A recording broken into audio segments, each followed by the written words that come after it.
Alhamdulillah. Wassalatu wassalam. Ala Rasulillah wa ala ali wa sahbihi ajmain. Amma ba'd. A'udhu billahi minash shaitanir rajim. Bismillahir rahmanir rahim. Kuntum khayra ummatin ukhrijat lin-nas. Ta'muruna bil ma'ruf wa tanhauna 'anil munkar wa tu'minuna billah. Rabbi shrah li sadri wa yassir li amri wahlul 'uqdatam min lisani yafqahu qawli. The respected people on the dais, my respected elders, and my dear brothers and sisters, I welcome all of you with the Islamic greetings. Assalamu alaikum wa rahmatullahi wa barakatuhu. May peace, mercy, and blessings of Allah subhanahu wa ta'ala, of Almighty God, be on all of you.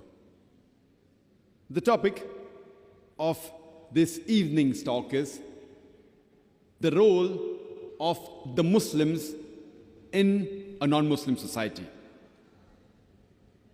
First, let us understand what is the meaning of the word Muslim.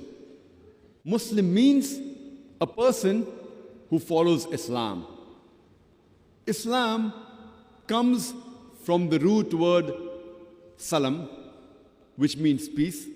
It is also derived from the Arabic word silm, which means to submit your will to Allah subhanahu wa ta'ala, to Almighty God.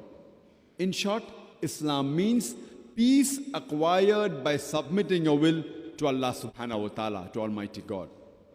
And anyone who submits his will to Almighty God and acquires peace is called as a Muslim. So in short, Muslim is a person who acquires peace by submitting his will to Allah subhanahu wa ta'ala, to Almighty God. As far as the role of the Muslims in a non-Muslim society is concerned, it can be divided broadly into two categories.